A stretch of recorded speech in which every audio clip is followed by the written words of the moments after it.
Ahora ya toca el turno al libro de Levítico, pues que hemos abordado el Génesis, el Éxodo.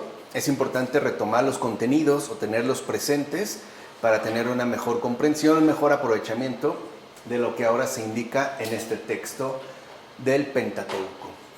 Bueno, empezaríamos por el capítulo 1, de los versículos 1 a 17. El Señor llamó a Moisés y le habló desde la tienda de la reunión diciéndole: habla a los hijos de Israel y diles: cuando uno de vosotros presente al Señor una ofrenda, la haréis de ganado mayor o menor. Luego desollará la víctima y la partirá en trozos. Después el sacerdote lo quemará todo sobre el altar. Es un holocausto, una ofrenda consumida, de suave aroma en honor del Señor. Si su ofrenda para el holocausto es de ganado menor, cordero o cabra, para el holocausto ofrecerá un macho sin defecto. Lo inmolará en el lado septentrional del altar, delante del Señor. Y los sacerdotes, los hijos de Aarón, tomarán la sangre y la derramará alrededor del altar. Si su ofrenda al Señor fuera un holocausto de aves, ofrecerá 2 tórtolas o pichones. Para empezar, desollamos la víctima, tal y como se ha mencionado en este texto de Levítico, cuando apartamos de los ojos de nuestra mente la virtud superficial. Y esto es algo importante: desollar la víctima es quitar de la piel, ¿no? De tal manera que uno entonces ya no está, digamos, netamente apegado a lo que sería la apariencia externa, que en este caso correspondería con la virtud superficial. Y además la partimos en trozos cuando discernimos lo central de la virtud, es decir, parte por parte y con sumo cuidado. Entonces profundizamos, interiorizamos y tratamos de diseccionar parte por parte lo central de la virtud. De hecho, hay que tener cuidado para que cuando venzamos los males no los suplantemos por bienes frívolos que llevan a la inconstancia, hagan irreflexivos o, peor aún, conduzcan al camino del error.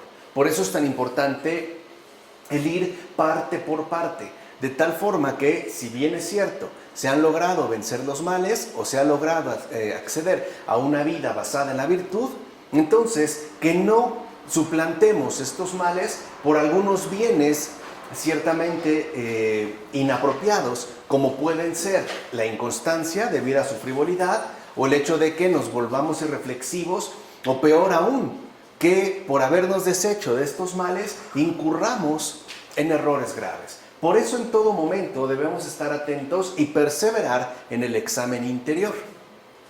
Además, se debe saber que a veces nos aflige el asalto de un mal pensamiento, ya que nos entretenemos imprudentemente en empresas terrenas, aunque sean buenas. Por eso es tan importante en este caso la vigilancia interior, ¿no? El hecho de que estemos muy atentos a todo lo que está ocurriendo al interior de nosotros. De hecho, cuando una obra terrena se ve tocada por el deseo, crece contra nosotros la fuerza del antiguo enemigo, por el simple y sencillo motivo de que ahora la fuerza se concentrará en este deseo terreno que nos hará perder de vista, a final de cuentas, los bienes celestes. Y en consecuencia, nuestra mente se debilita con el asalto de una tentación no pequeña. O sea, por eso es tan importante la vigilancia interior, porque si nosotros nos centramos de lleno en una mera obra terrena, y esta obra terrena se ve ciertamente alcanzada por nuestro deseo, el enemigo ya tiene por dónde doblegarnos, de tal forma que ahora nuestra obsesión se dirija de lleno a esta obra terrena, aun cuando ciertamente sea buena, y nos veremos asaltados con tentaciones no pequeñas, o sea, nos veremos duramente atacados. Por eso el sacerdote de la ley, una vez troceados en partes los miembros de la víctima, manda a quemar en el fuego la cabeza y la grasa, mientras que las entrañas y las patas primero hay que lavarlas con agua. Así pues, nosotros mismos nos ofrecemos a Dios cuando hacemos de nuestra vida un culto a Dios. Entonces la vigilancia interior también forma parte de este culto debido a Dios en vida con nuestra propia vida. O sea, el hecho de que realicemos todos estos gestos en nuestra experiencia humanamente creyente y terminemos ofrezcándonos a Dios en tanto culto verdadero. En tal caso, ponemos sobre el fuego aquellas partes que son las virtudes de nuestra vida. Eso es literalmente lo que ofrendamos a Dios. Estas entonces desprenden un suave aroma agradable al Señor. Entonces vean cómo al Señor, en primer lugar, siempre se le ofrece lo mejor de cada uno de nosotros. Esta es la primera ofrenda. Después también se le ofrecerá el pecado, pero no en un orden inverso. Primero siempre es lo mejor de nosotros, que es lo que forma parte de este suave aroma agradable al Señor. Y también hacemos arder en buenos deseos nuestros más ocultos estados internos. O sea, no solamente lo que podemos llegar a ofrecer en términos de acciones virtuosas, sino también la situación interior que atraviesa cada uno de nosotros. O sea, también nuestros estados interiores más ocultos, más recónditos, más íntimos. Ahora bien, no olvidemos que las patas tocan la tierra y las entrañas producen los excrementos. Esto significa que algunas veces, quizá por debilidad, toleramos en nuestro corazón cosas ilícitas y sucias. O sea, por descuido, ciertamente por negligencia, por no mantenernos constantes en la vigilancia interior. En tal caso, lo que ocurre es que la sucia tentación mancha nuestros pensamientos y por tanto también terminará ensuciando tanto nuestros actos como nuestras respectivas actitudes. Por eso recuerden que la tentación tiene mucha predilección por el ámbito de los pensamientos, porque sabe perfectamente bien que si nosotros damos cabida a un mal pensamiento, de ahí se desprenderá, ¿no?, por efecto casi inmediato, un acto y una actitud.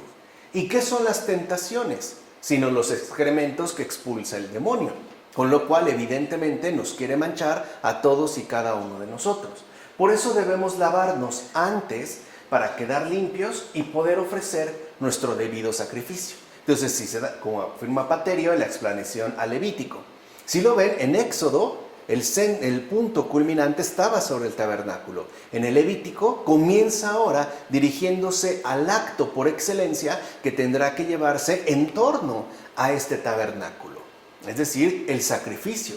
Y se nos están dando las indicaciones de cómo es que este debe llevarse a cabo. Por último, tengamos en cuenta lo siguiente. El pichón, recuerden que se afirma, ¿no?, hacia el final, simboliza la simplicidad y la tórtola, la castidad. Por eso se menciona que si no se va a ofrecer o no se tienen posibilidades de ofrecer algún sacrificio con ganado, mayor o menor, se ofrezca un par de tórtolas o un par de pichones. O sea, que también se nos indica en relación a este sacrificio que nuestra ofrenda debe ser simple, es decir, casta. Es decir, libre de toda falsedad o artificio. Por eso se mencionan el par de pichones y el par de tórtolas. Y no será la primera vez, ni tampoco cuando se hable en torno a la realidad de la víctima. Por eso les decía que es muy importante ir reteniendo, ir relacionando y vinculando los contenidos que aquí se nos van exponiendo por medio de los padres de la Iglesia. Por ejemplo, en este caso, Beda, en las homilías sobre los evangelios. Entonces, no olvidemos que ciertamente nuestra ofrenda debe de ser simple, debe de ser sincera, debe de ser sencilla, libre de toda falsedad e incluso libre aún todavía más de cualquier tipo de artificio. Nada pues de falsedades en torno a nuestras ofrendas al Señor. Capítulo 2, versículos 1 a 16. Toda oblación que ofrezcáis al Señor la haréis sin levadura, pues entre vosotros nunca haréis arder como ofrenda consumida en honor del Señor nada fermentado ni miel. Podréis ofrecerlo como ofrenda de primicias para el Señor, pero no lo pondréis sobre el altar como oblación de suave aroma. Sazonarás con sal todas tus ofrendas de oblación. Nunca omitirás de tu ofrenda la sal de la alianza con tu Dios. Sobre todas tus ofrendas ofrecerás sal. Si ofreces una oblación de primicias al Señor, ofrecerás como ofrendas de tus primicias espigas tostadas al fuego y grano tierno desmenuzado. Vean cómo se habla de elementos simples, la miel, la sal, el grano, etc. Para empezar, se nos indica con toda claridad que cualquier oblación debe hacerse sin levadura. ¿Qué es lo que hace la levadura? Infla y fermenta. O sea, cualquier oblación debe hacerse sin ningún tipo de orgullo, ya que el orgullo fermenta y por tanto echa a perder todo nuestro ofrecimiento. De nada nos sirve entonces ofrendar algo al Señor, ofrecerle una oblación, si es que está basada, por ejemplo, en la fermentación producida por el orgullo. Porque a veces puede darse el caso de que acciones simples y sencillas se vean engrandecidas falsamente debido a nuestro respectivo orgullo. El orgullo distorsiona las cosas, nos engrandece de más y ciertamente nos infla, tal y como hace la levadura. Por eso el Señor indica que cualquier oblación debe hacerse sin levadura. Además, la miel tampoco se ofrece en las oblaciones, ya que si bien es cierto que la miel deleita momentáneamente, para el caso concreto, es signo de un placer, que en último término conduce siempre al hastío y a la muerte. Recuerden que el pecado al principio puede saber dulce, pero al final es mortal como hiel, es amargo. Por eso también se nos dice que no nos dejemos llevar por aquellas dulzuras iniciales que esconden ciertamente un veneno mortal.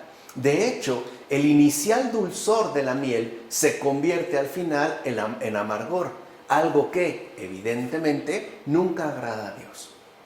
O sea, Dios nunca va de lo dulce a lo amargo, sino al contrario, irá de lo amargo a lo dulce. Y mientras más amargo, más dulce será, como afirma Jerónimo en el comentario al Evangelio de Marcos.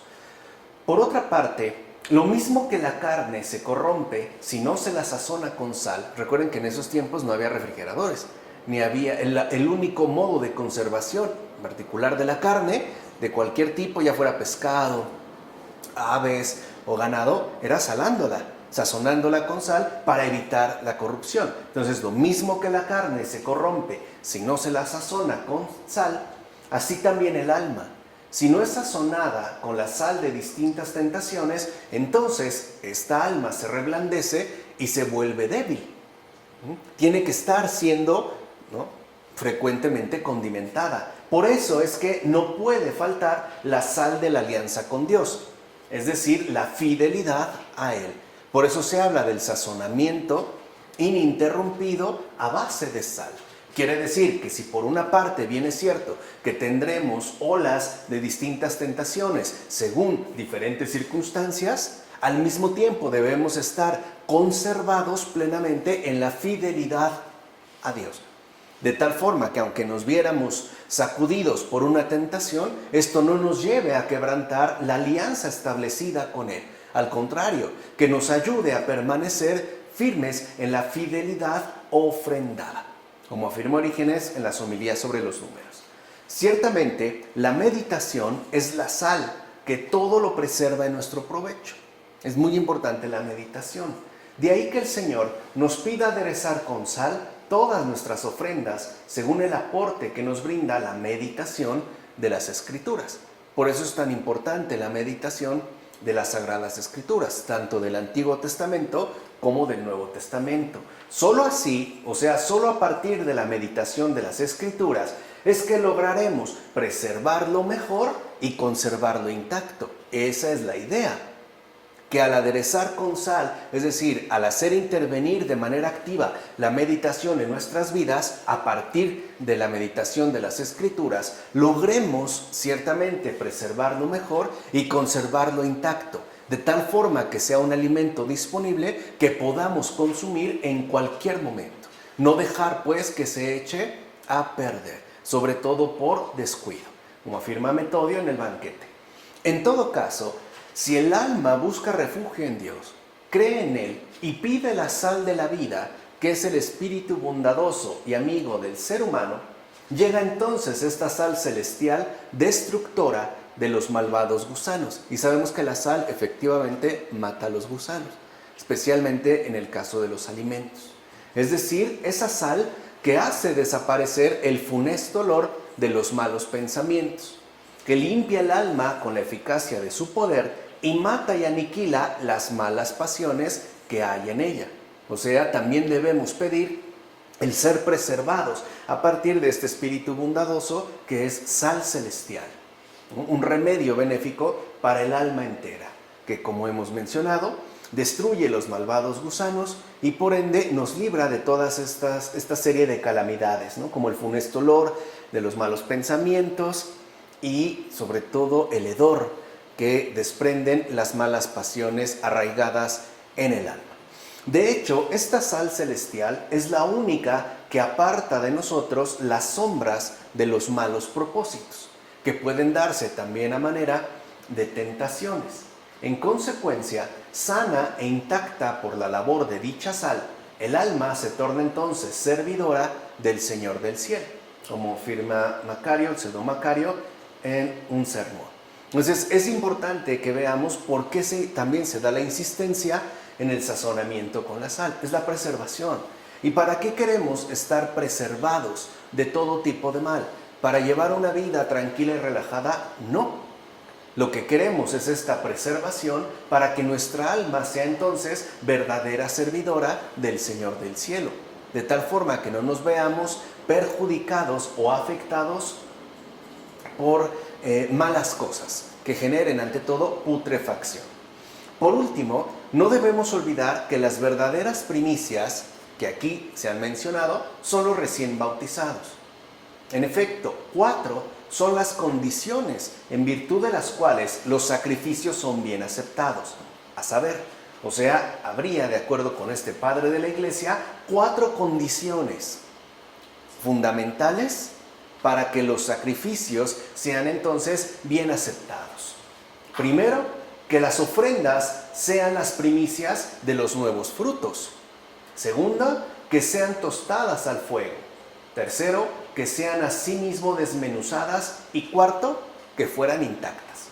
En pocas palabras, se trata de las primicias de los primogénitos, o sea, de aquellos que han sido renovados en el sacramento del bautismo, como afirma Ambrosio en Sobre Caín y Abel. Entonces, la renovación bautismal, en efecto, trae consigo el ofrecimiento de un fruto totalmente nuevo, que ahora ha sido tostado en el fuego del Espíritu Santo, es el fuego mismo de la caridad, que han sido desmenuzadas y por tanto, ¿no? Se ha extirpado de ellas todo rastro de pecado y quedan de una sola pieza. De tal manera que en esta novedad, en tanto condición de nuevos frutos, asimismo se presentan como ofrendas intactas. Y ese también es el cometido de nuestro respectivo ofrecimiento ordinario. Debemos pues ofrecernos al Señor en términos de seres recién bautizados, no como alguien que ha descuidado la gracia recibida, incluso ha atentado contra tantos dones ofrecidos. Capítulo 3, versículos 1 a 17. Si su ofrenda es un sacrificio de comunión y lo ofrecido es ganado mayor, sea macho o hembra, ofreceréis ante el Señor una res sin defecto. Ofrecerá como ofrenda consumida en honor del Señor una parte del sacrificio de comunión. La grasa, la cola entera cortada desde la rabadilla, la grasa que cubre las entrañas y toda la grasa que hay sobre ellas. Los 2 riñones con la grasa que hay sobre ellos, la que está sobre los lomos y toda la demás que cubre el hígado, que se apartará junto con los riñones. El sacerdote lo hará arder en el altar. Es un alimento consumido en honor del Señor. Vean cómo se dan también aquí detalles muy precisos en torno a la cuestión del sacrificio. Como hemos escuchado, en este precepto de la ley se manda que la cola de la víctima se inmole en el sacrificio. No es casual, pues, que se mencione la cola. La cola equivale, por tanto, al fin de la obra. Y así puede decirse que inmola bien, o sea, lleva a cabo bien el sacrificio, aquel que lleva la ofrenda, ¿no?, destinada a hasta la perfección de vida. O sea que no basta con que nosotros hiciéramos ofrecimientos ciertamente parciales y de cierta manera inacabados. No, tenemos que hacer ofrecimiento al Señor basados en la perfección de vida. Por eso yo les había mencionado hace un momento el hecho mismo de que debemos presentarnos, o al menos esforzarnos un poco, por presentarnos siempre al Señor en cada ocasión como recién bautizados, de acuerdo a la perfección de vida. Capítulo 4, versículos 1 a 12. Si quien peca es un sacerdote ungido, vean cómo ahora va también, ya no solo al sacrificio, sino al hecho mismo del pecado. Porque aquí no se pierde algo de vista. Sea como sea, somos pecadores. Bien, si quien peca es un sacerdote ungido, haciendo culpable al pueblo, ofrecerá al Señor por el pecado que cometió un novillo sin defecto, como sacrificio expiatorio. Llevará el novillo ante el Señor a la puerta de la tienda de la reunión. Pondrá la mano sobre la cabeza del novillo y lo inmolará ante el Señor. El sacerdote ungido tomará luego sangre del novillo y la llevará a la tienda de la reunión. Mojará el sacerdote su dedo en la sangre y hará 7 aspersiones ante el Señor frente al velo del santuario. Entonces, de entrada, se deja en claro que los pecados de los sacerdotes son más graves. De entrada, un pecado cometido por un sacerdote consagrado es muy grave. Son mucho más graves que cualquier otro pecado. En efecto, no es casual que en este caso se mande a hacer un sacrificio tan grande como el que se ofrecía por el pueblo entero. Recuerden que se trata en este caso de una especie de ganado mayor, un novillo, que era usado para los pecados del pueblo entero. Bueno, si un sacerdote ungido cometió un pecado, tiene que ofrecer el mismo tipo de ofrenda para llevar a cabo el sacrificio expiatorio, lo cual ya nos da algún indicio de la gravedad de este pecado. Entonces, esto nos muestra que las heridas del sacerdote necesitan de mayor auxilio. De hecho, fíjense, de un auxilio tan grande como el que necesita todo el pueblo en su conjunto. O sea, todo lo que se necesita para realizar la expiación del pueblo es también necesario para la expiación de un solo pecado de un sacerdote consagrado. Así pues, no necesitarían de un auxilio mayor si sus faltas no fueran más graves. Ciertamente, no son más graves por naturaleza, sino que más bien se agravan por la dignidad sacerdotal que se les ha concedido de lo alto, como afirma Juan Crisóstomo sobre el sacerdocio. O sea, no es porque se trate de un mero nombramiento, sino por la dignidad recibida en base a la gracia. Por eso no podemos olvidar que el sacerdocio es un llamado, no es una preferencia. El sacerdocio no es una opción de vida, es un servicio de consagración, con todas las gracias que implica, pero también con todas las exigencias que comporta. Entonces, esto hay también que tenerlo presente. Por último, veamos lo siguiente. Se llama Jesucristo porque se juntan 2 nombres. Vean aquí cómo hace la relación ya en torno al nombre del Señor Jesucristo. Jesús porque salva y Cristo por ser ungido.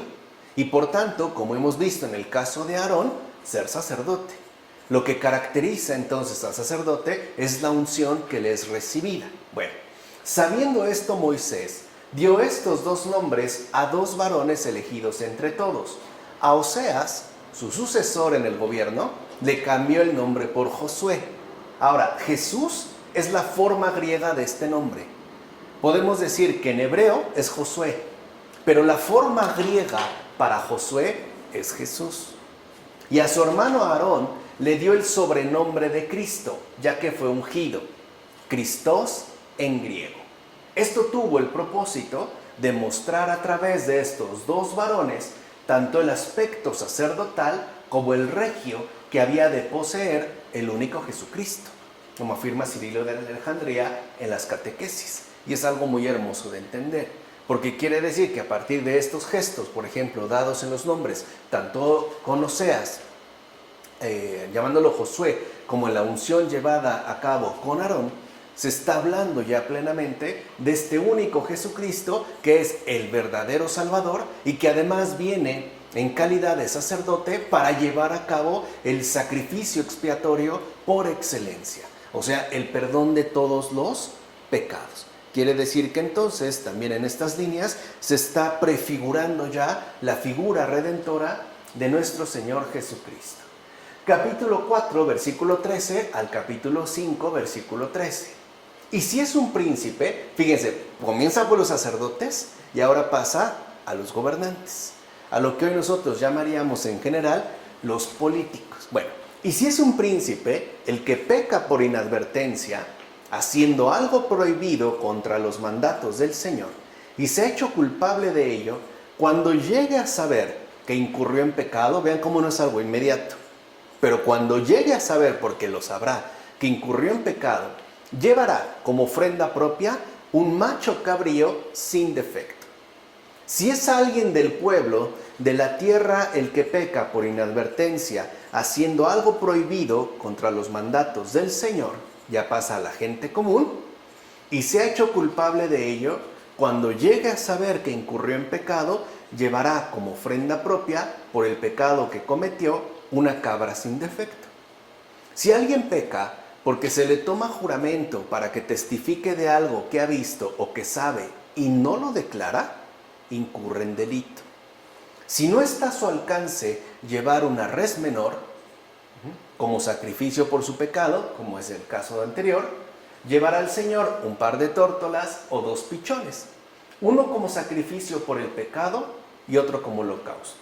De entrada, lo que se deja en claro es que es una obligación decir siempre la verdad, ya que mentir es un pecado grave, que involucra un gesto no menor de expiación. Es una obligación decir siempre la verdad, ya que mentir, repito, no es solamente una falta, es un pecado y además grave. De hecho, la mentira, como afirma Agustín en las cuestiones sobre el Levítico, necesita siempre de la medicina de la confesión. O sea, ¿cómo nos podemos curar de mentir? Pues a través de confesarnos, a través de abrirnos a la gracia sanadora que el Señor nos aporta por medio de la confesión. O sea, si nosotros mentimos, hemos pues de confesarnos. La mentira siempre requiere de esta medicina. Ahora bien, cuando se habla en este caso de las 2 tórtolas y de los 2 pichones, se hace mención a la necesidad de ofrecer algo que ciertamente desconoce el pecado. Esta es la ofrenda que es agradable a Dios. Así pues, la purificación consiste en hacerse semejante al ofrecido. Y este es un rasgo muy hermoso. Quiere decir que nuestro verdadero arrepentimiento no consiste en lo que ofrecemos, sino en el deseo sincero de no volver a pecar, que es el arrepentimiento. O sea, en pocas palabras, la ofrenda que agrada a Dios es la que va ciertamente llena de arrepentimiento, porque queremos hacernos semejante a lo ofrecido. En este caso, algo que no contiene pecado.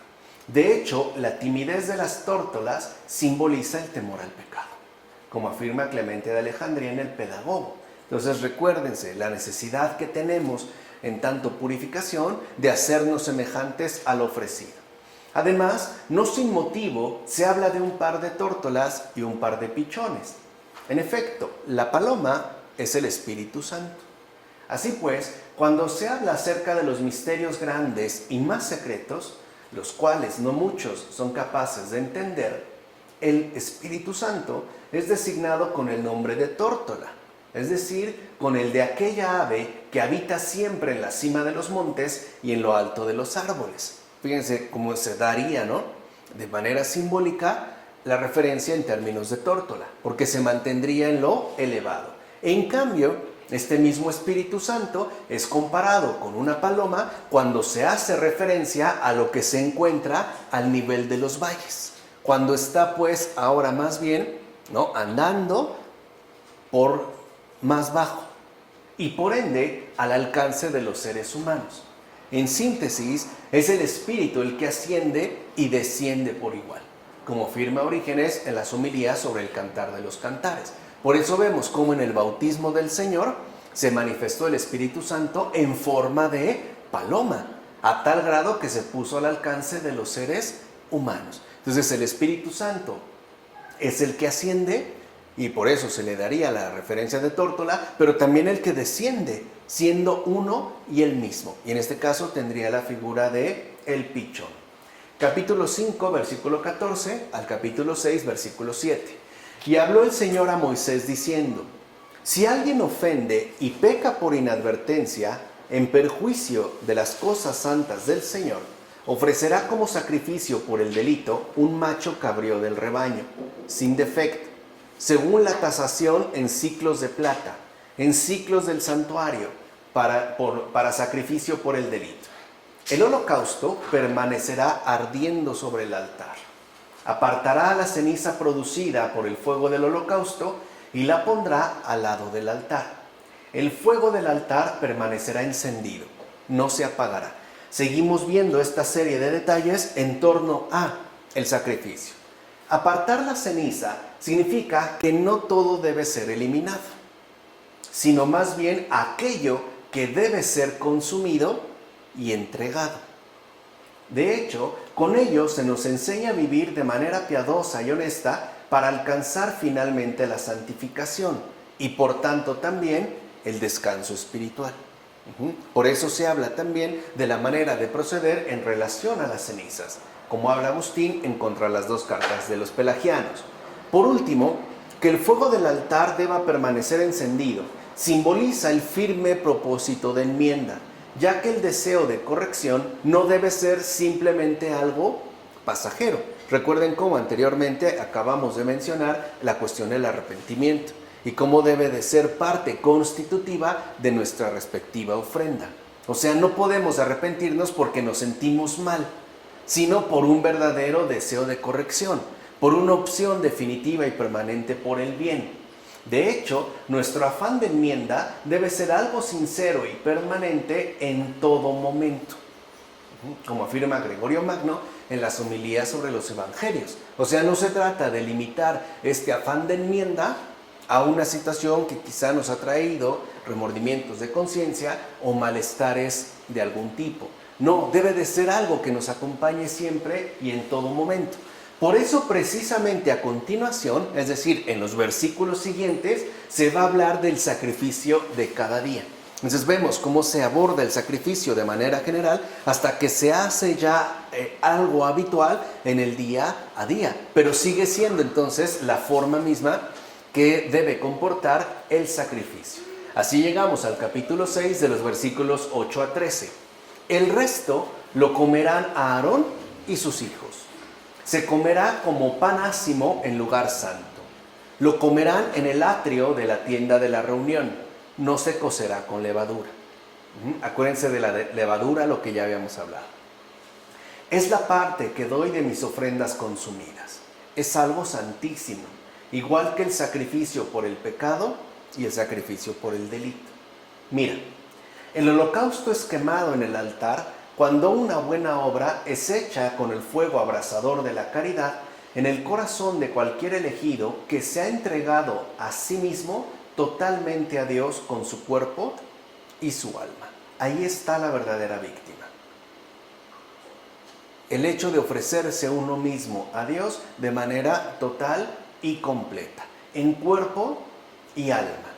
Este sacrificio se lleva a cabo de la noche a la mañana, es decir, cuando alguien se esfuerza en todo momento en las buenas obras a lo largo de toda su vida. Entonces no solo se trata de algo meramente ritual, como podríamos llegar a suponer si nos atenemos al sentido literal de la escritura, sino que tiene que ver con algo más bien vivencial, en tanto consagración a las buenas obras a lo largo de toda su vida. Si no podemos cumplir debidamente dicha consagración, tenemos la posibilidad de la enmienda a través de los sacrificios requeridos, a través de las ofrendas que nos han sido mencionadas. Y esto deberá continuar hasta que llegue el amanecer de la vida futura, o sea, hasta el último instante de nuestras vidas. En tal caso, será fuego, un mismo fuego de altar, porque debemos arder con la única caridad que el Señor dio a su iglesia por el Espíritu Santo. Debemos estar entonces encendidos en ese ardor que corresponde al Espíritu Santo, como afirma Beda en Sobre el Tabernáculo. Así pues vemos como el sacrificio no se limita a algo estrictamente ritual, sino que, repito, tiene que ver más bien con nuestra situación vivencial del día a día, asistidos evidentemente por el Espíritu Santo. Además, al hablar de fuego perpetuo, se hace referencia a la llama del amor a Dios. Recuerden que se habló de un fuego que no se extinguirá. Entonces se hace referencia a la llama del amor a Dios. todos debemos poner leña sobre ese fuego para que se avive y no se extinga. Sabemos, como en una chimenea o en una fogata, que si no se le agregan leños o maderos, esta se va extinguiendo, hasta que al final llegan unas brasas, quedan pocas y finalmente se apaga. Bueno, este fuego hay que estar siendo reavivado continuamente para que no se extinga por medio de añadir leña. Por eso todo el que tiene fe en Cristo ha sido hecho miembro del sumo sacerdocio. O sea, nosotros también tenemos que realizar este gesto sacerdotal, ya que hemos de alimentar el fuego del altar que se encuentra en nuestro corazón, el cual también tiene que ser reavivado para que no se extinga. Ahora bien, para avivar el fuego, es decir, para reanimar pues el ejercicio de la caridad, sirven de mucho los ejemplos de los que nos precedieron, los cuales están testimoniados en la Sagrada Escritura. Por eso también la meditación en las Sagradas Escrituras. De hecho, ya que nuestra misma condición humana envejece cada día, debe ser alimentada para que se reavive en nosotros el fuego de la caridad. El Señor también está siendo muy realista. Nos es muy difícil mantener la misma intensidad en nuestra experiencia creyente. A veces como que va decayendo. Bueno, si esto ocurre, si se da el caso pues que sentimos que este fuego se va extinguiendo debido a nuestra propia naturaleza, ¿no?, que lleva hacia la caducidad, al envejecimiento, al cansancio, al agotamiento, pues necesitamos reavivarla por medio, por ejemplo, de estos ejemplos. Así pues, que todo fiel piense qué hay en él que está a punto de desfallecer. Por ejemplo, a lo mejor algunos pueden llegar a experimentar que está a punto de desfallecer en ellos la esperanza, o la fe, o la humildad, o la paciencia. Y por tanto, una vez que mediante esta vigilancia interior se ha logrado detectar quizá lo que está a punto de desfallecer, también, ¿no?, determinar qué trabajos se deben emprender para que el amor lo inflame de nuevo. ¿Qué tipo de elementos necesitamos para poder reavivar este fuego y que no se apague? Y es que el fuego de nuestro corazón rápidamente se extingue si no se le añaden con solicitud los ejemplos de los padres y no se repara con los testigos del Señor, como afirma Paterio en la explanación a Levítico. O sea, necesitamos también ejemplos que nos ayuden a reavivar en nosotros esta llama ardiente del ejercicio de la caridad. Por eso es también muy recomendable en términos espirituales leer vidas y obras de santos, que no necesariamente no sean dulzonas, que sean verídicas, ¿no? Bueno, como afirma Paterio entonces en la explanación a Levítico. Capítulo 6, versículo 14 al capítulo 7, versículo 10. Habló el Señor a Moisés diciendo: dile a Aarón y a sus hijos, este será el ritual del sacrificio por el pecado. Se ha de inmolar ante el Señor en el lugar en que se inmola el holocausto. Es cosa santísima. Se inmolará la víctima en el mismo lugar en que se inmoló el holocausto y su sangre será derramada alrededor del altar. Se ofrecerá toda la grasa, la cola, la grasa que cubre las entrañas, los 2 riñones con la grasa que hay sobre ellos, la que está sobre los lomos y toda la demás que cubre el hígado, que se apartará junto con los riñones. ¿Por qué se pone énfasis en la cola y en la grasa? Porque con ello se indica lo siguiente: ofrece rectamente el sacrificio quien lleva a cumplimiento hasta el extremo el sacrificio de la vida de la buena obra. O sea, dijimos, no obras mal hechas, no obras incompletas, sino sacrificios perfectos, es decir, humildes, sencillos y enardecidos. Debemos pues cumplir con la perseverancia hasta el final. No podemos nosotros dejarnos llevar por un cierto ímpetu meramente pasajero, nada de que hoy mucha devoción y mañana no. Debemos de mantenernos firmes en este propósito de perseverancia y por ende también de rectitud, de tal forma que nuestro sacrificio se vea ciertamente acompañado siempre por la perseverancia. Que de hecho la perseverancia es la marca distintiva de toda buena obra. Esa es la perseverancia. Santa Teresa de Calcuta lo decía en tiempos muy recientes, en una oración dirigida a Jesús cuando le dijo: Señor, Tal vez no he hecho lo que debía, pero he hecho todo lo que pude. Tú lo sabes. No está hablando de una culminación. Se está refiriendo más bien a esta marca plena de la buena obra, que es la perseverancia.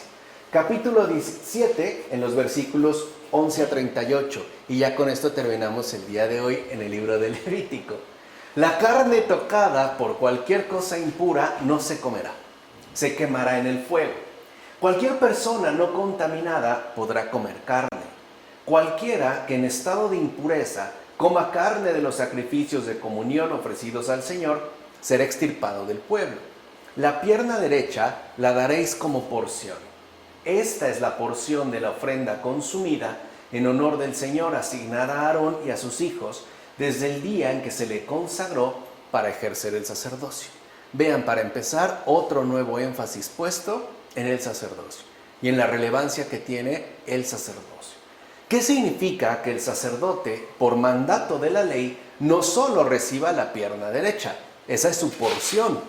Es la palabra que aquí se utilizó. Aparte, es la porción de la ofrenda consumida en honor del Señor. ¿Qué significa, pues, que el sacerdote, por mandato de la ley, no solo reciba la pierna derecha, sino que además la reciba como porción? Pues significa que su actuación debe ser ante todo provechosa. Esto se simboliza por medio de hacer referencia a la pierna derecha de la víctima inmolada.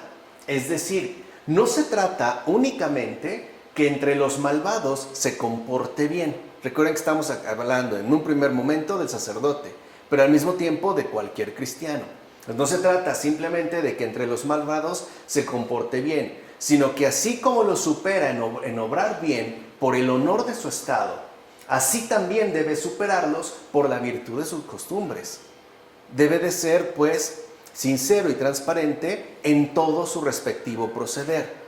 No puede ser bueno ocasionalmente, o sobre todo para resaltar bajo ciertas circunstancias. No, tiene ciertamente que superar a los demás en virtud de sus costumbres. En pocas palabras, debe ser ejemplo de vida para los demás. Todo su actuar, entonces, para ser ejemplo de vida para los demás, debe estar dirigido hacia el Señor. Solo así se puede ser ejemplo para los demás. Y todavía, al referirnos al sacerdote, que no está por ello excluido también dentro del propio cristiano. De hecho, como pierna derecha, debe invitar a todos los que le vean a ponerse en marcha hacia los bienes supremos. Eso significa estar dirigido hacia el Señor. Que todos aquellos que ciertamente entren en contacto con el sacerdote y en general con el cristiano, sientan esta necesidad a la manera de una invitación de ponerse en marcha hacia los bienes supremos que Él proclama y de los cuales Él ciertamente es un testigo.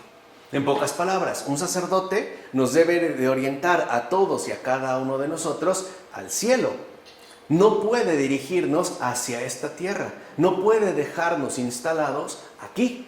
Tiene que dirigir o llevar toda nuestra atención hacia allá, pero no solo de una manera esporádica, digamos sermonal, durante el sermón, sino en base a un eje de vida ciertamente basado en la pureza de sus costumbres y en ese deseo inmenso por amar al Señor y al prójimo siempre más y más. Debe ser pues invitación para que todos nos pongamos en marcha hacia el cielo.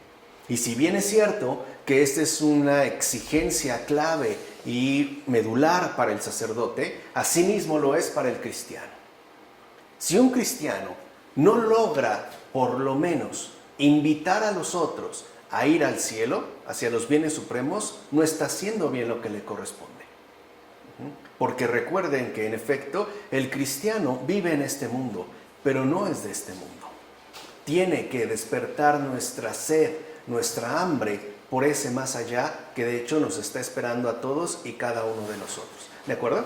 Vamos a dejarle hasta aquí. En nombre del Padre, del Hijo, del Espíritu Santo. Amén.